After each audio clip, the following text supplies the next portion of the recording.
Telekest Emajõe kaldal Tartust on 3. august ja 2016 on aeg siis hoolduse alla võtta Tartu ja Eesti kuulsaim Papli allee. Ja siis ma jalutasin läbi selle Tarve allee juba umbes 4. korda selle protsessi käigus ning kogun siin mõtteid, et mismoodi läheneda ja teen siis väikseid plaane, sellepärast et Arborest OÜ on praegu edukaim pakkuja. Ja sellega siis tuleb toime tulla, aga mis maalt ja kuidas see asi siis paistab, seda me saame näha. Igal juhul ma olen siin nüüd allee lõpus, siin peaks olema 152 paplit ja kõige lõpuks on siis selline suur vägeva võimsa võraga puu. Kohati on lehed laigulised, et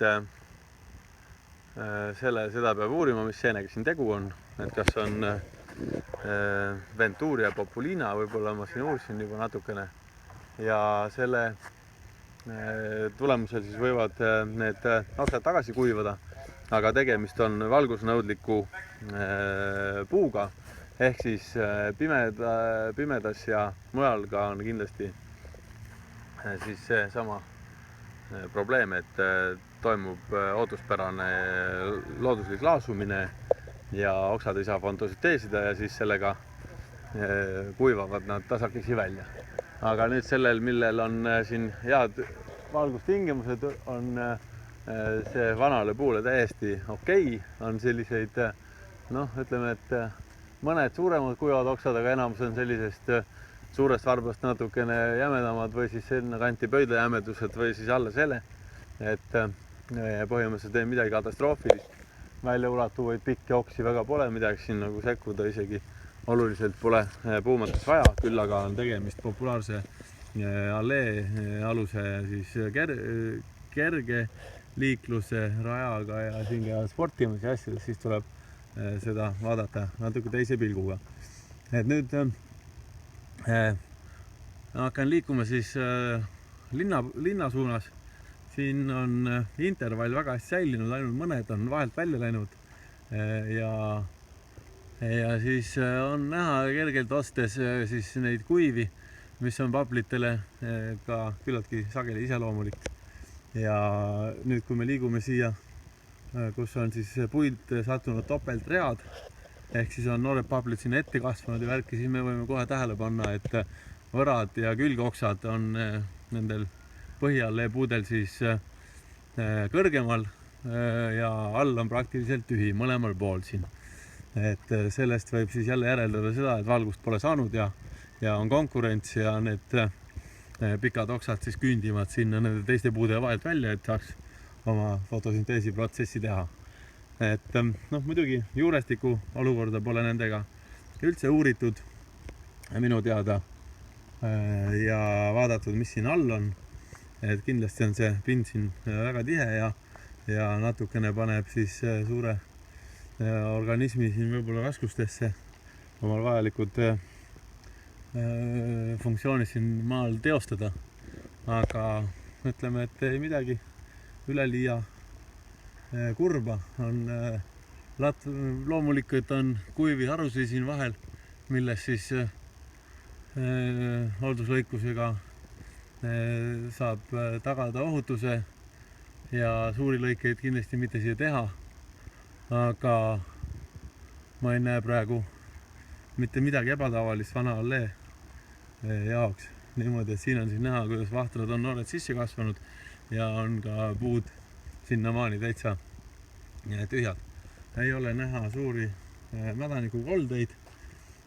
Pole välistatud, et on mõned neist ikkagi seest õõnsud.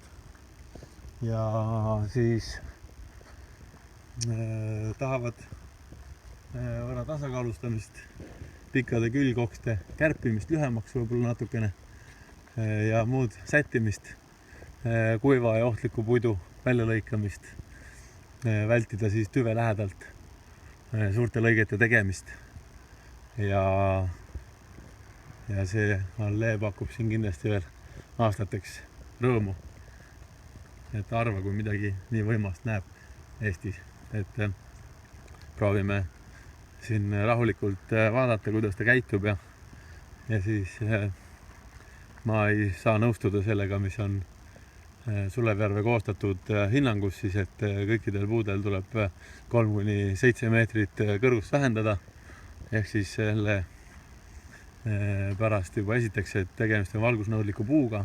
Mõne aastaga on tohutud puhmakad vesikasvu seal ja pimendab seda allee valgusvajadust veelgi, ehk siis hakkab tootma veel rohkem kuivanud põhioksi ja nii edasi hakkab see mässamine. Samamoodi see on ka omavalitsusele korralik kuluallikas, kui siin peab hakkama neid vesikasve, mis siis ei ole kinnitunud nagu põhioksad, siis tüve peab hooldamas käima, et need lahti ei murdu ja pähe ei prantsata siin inimestele.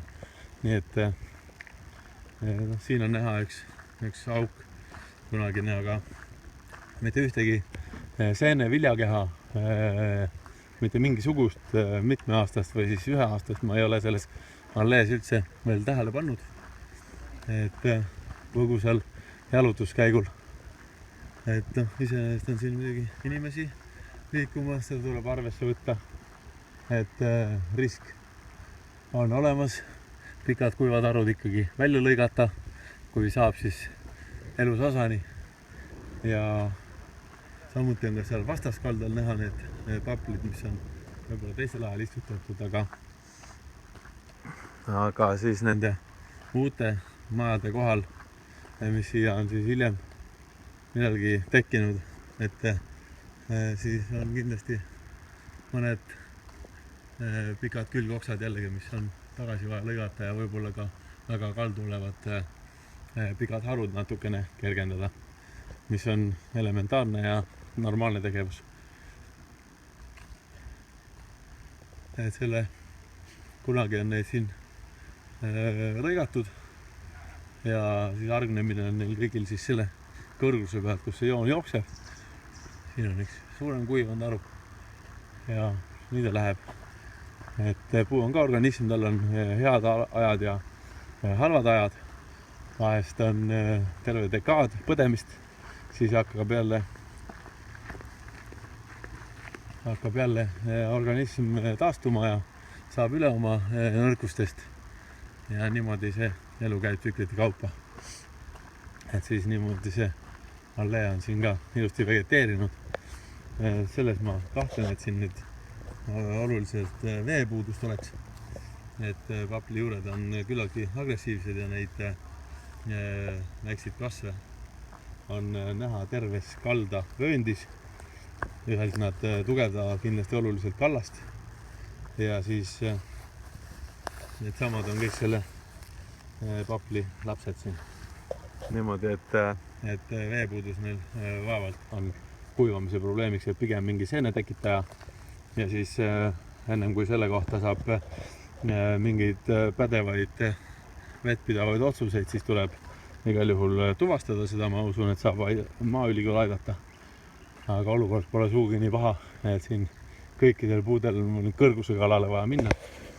Et kui on, siis võib-olla proovida sättida see niimoodi, et paar meetrit siit ja sealt ja üle vaadata, märkmeid teha ja siis tähele panna, et kuidas siin asjad on.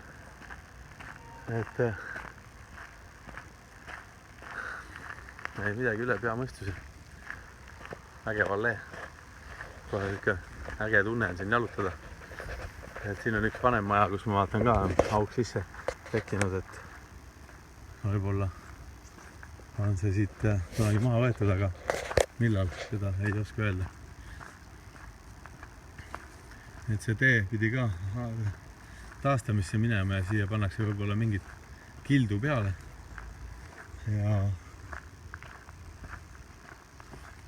Ja siis siin on juurikad pihta saanud teede hooldustega. Kõike tuleb arvesse võtta. Ja miks mitte neid äärseid puid isegi säilitada seal, et miks nad ei või olla siin. Seda nad segavad. Alt võib vesikasve võtta, aga minu meelest see ei vii mitte kuskile. Et kasvavad õige nobeasti tagasi ja on siuke hetkeline tunne, nagu oleks nabet ajad, aga ikka kasvab tagasi, et pead ikka ajama, et siis nagu kogu aeg jääb seesama hooldusvajadus, et minu meelest see vesikasvu joon on suhteliselt kontrolli all ja hakkab ilusti paari meetri pealt siit jooksma. Väljapoolt võib-olla ka veel ära võtta ja nii ta on. Et ma usun, et Tartu võib selle alle üle väga uhke olla ja ikkagi 9 korda mõõda, 1 kord lõika. Ja puul, elusosa tuleks siis vanal puul võimalikult vähe lõigata küljest ära. Ja nagu on see lause siin välja kujunenud, et lõika nii palju kui vajalik, aga nii vähe kui võimalik. Nii et chill out.